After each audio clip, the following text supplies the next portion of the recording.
You ever wake up thinking the craziest part of your day is going to be running out of coffee, and by sundown, your neighbor's out in your driveway trying to handcuff your wife over a parking violation? Yeah, that was us.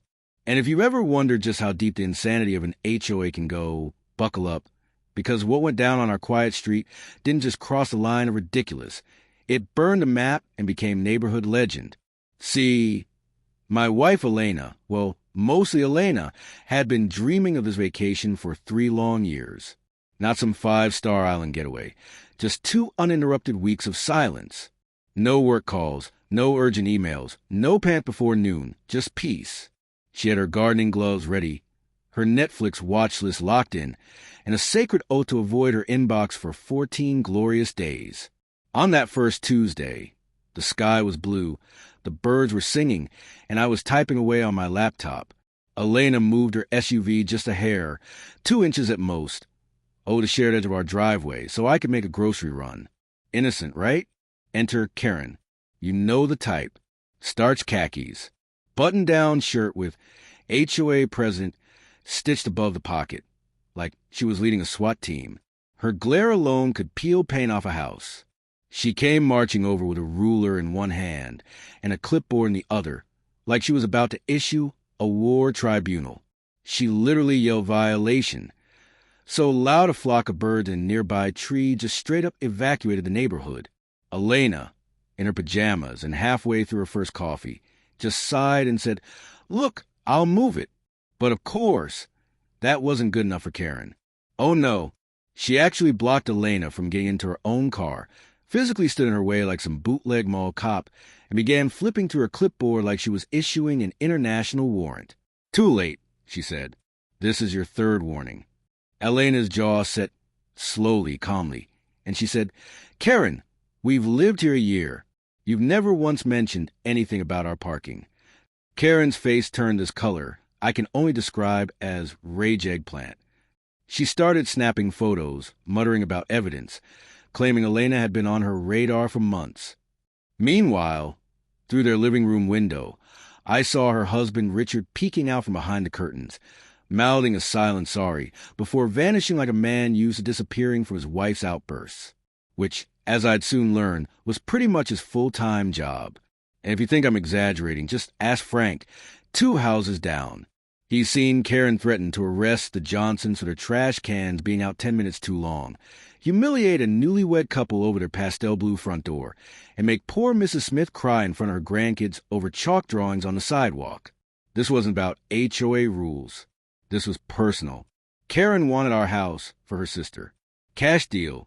She was outbid by us before she even picked out curtains.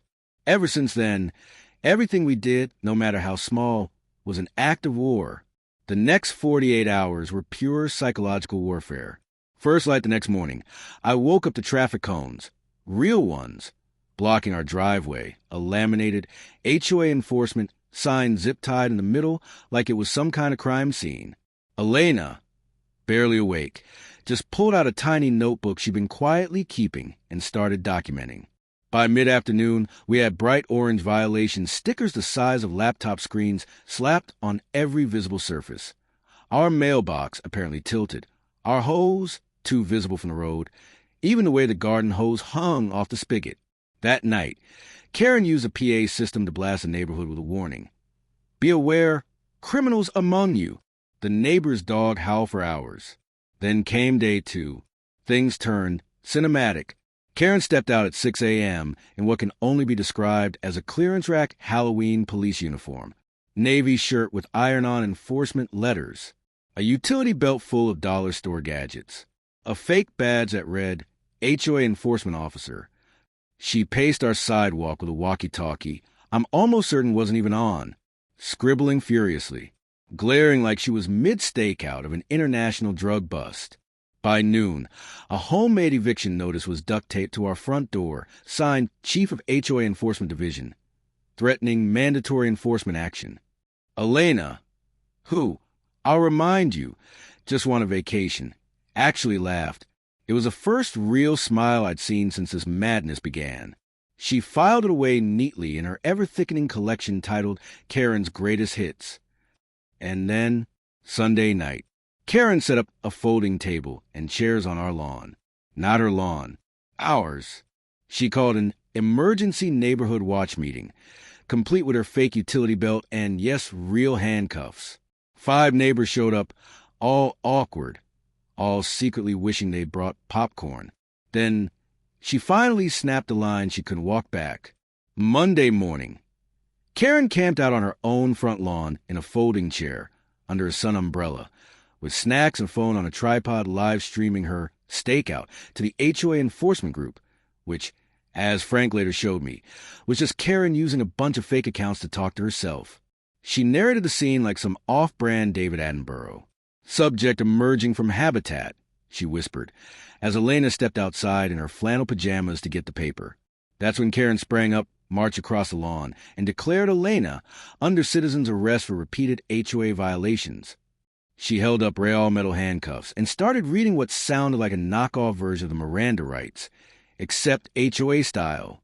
Elena, who up until that moment had shown saint-like patience, suddenly changed tone. Her voice dropped into something firm. Professional. She said, "Karen, what makes you think you have the authority to arrest anyone?" Karen puffed up like a peacock. She said she had training, which turned out to be 3 episodes of Law and Order and a webinar she found on Facebook called Citizen Law Enforcement 101. But she wasn't backing down. She pulled out her phone and called 911, shrieking that a dangerous criminal was threatening her with a deadly weapon. "What kind of weapon?" asked the 911 operator. Karen pointed to our SUV. "That 2-ton weapon," she yelled. She could run me over. The operator, who must have heard everything by that point, calmly asked, "Is she in the vehicle?" Karen paused. "No, but she could be." Then she demanded backup. "Who's arresting her?" asked the operator. "Me," Karen screamed. "I'm the HOA enforcement officer." And right on cue, 2 police cruisers pulled up, for officers stepped out. And here's the twist. The kind that turns everything upside down in a blink. The lead officer, Martinez, took one look at Elena and froze. "Sheriff Rodriguez?" he said. "That's right. My wife isn't just some homeowner in pajamas. She's the county sheriff. Martinez's boss. Every officer on that driveway's boss." Karen stood there in her dollar store cop costume, fake badge and real handcuffs in hand, as realization spread like wildfire. The handcuffs clattered onto the driveway. Silence fell so thick it practically hummed. Every neighbor watching from their windows, phones out, jaws on the floor. Martinez could barely suppress his grin as he turned to Elena. "Would you like to press charges for false imprisonment?" he asked. Elena shrugged. "Let's see how this plays out," she said, like it was just another item on her to-do list. Karen, still not sensing the shift in power, started screaming about conspiracies, said she was being set up, claimed she was being persecuted. And then, in true Karen fashion, she doubled down, filed a formal complaint against Elena, hired a lawyer known for cheesy bus bench ads, and began blasting social media with claims of corruption. She even edited the live stream video to make it look like Elena had threatened her. Next HOA meeting? Standing room only. People lined the halls for a front row seat.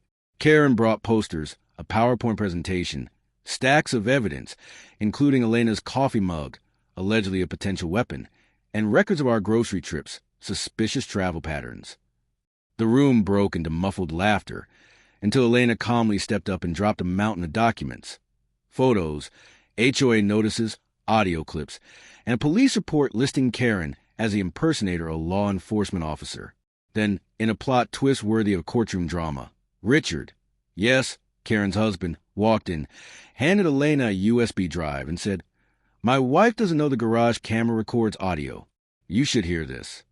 Turns out Karen had been plotting for months. Full notebooks of plans to drive us out. The vote to remove her came up. She barely survived, 26-24, thanks to 5 board members clinging to her out of fear or habit. But Elena didn't care. Richard's evidence was enough. The sheriff's department opened an official investigation the very next day.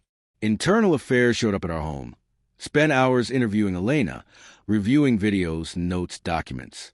Elena was placed on temporary administrative leave. Karen? She threw a champagne party on her lawn, celebrating. But behind the scenes, detectives were digging deep into Karen's past. And what they uncovered was straight-up criminal. 23 false 911 calls in 5 years. 47 bogus police reports. Multiple incidents of impersonating law enforcement. Fake citations. Fabricated restraining orders in her past HOAs. It all started unraveling. The district attorney got involved. Charges stacked up. False reporting, impersonating a peace officer, attempted false imprisonment, and even financial fraud. Karen had invented bylaws and funneled the fines straight into her own pocket. At the next emergency HOA meeting, Richard stood up and exposed it all. Over $6,000 spent on fake enforcement gear, forged documents, and a private war waged against half the neighborhood. This time, the vote wasn't close. She was removed, banned for life. Peace returned. The air felt lighter. The street exhaled. But Karen didn't go quietly. She spiraled, began posting conspiracy videos, locked herself in the house. At 3 a.m., she transformed her minivan into a fake police cruiser, flashing lights, siren sounds, megaphone blaring. She marched onto our driveway in full costume, armed with a spray-painted water gun, trying to arrest Elena. 6 real officers tackled her, cuffed her. Neighbors clapped from their porches in bathrobes. Richard filed for divorce on the spot. The board voted by flashlight on Frank's lawn. Karen? 6 months in county. 3 years probation, banned from all HOAs in the state. Her house? Sold to a pair of civil rights attorneys who specialize in HOA abuse. Elena finally got that peaceful backyard barbecue. Richard brought his new girlfriend, someone who actually smiles at him. And sometimes, just for fun of it, Elena parks a little over the line. No one says a word, because real authority is not about badges or titles. It's about doing what's right, standing up to bullies, and knowing your neighbors have your back when it counts. So now I leave it to you, was justice served? Or did the system just spin a different version of crazy? Let me know what you think. Who was right? Who was wrong? And what would you have done if Karen lived next door? Because after all this, I need to know we're not the only ones.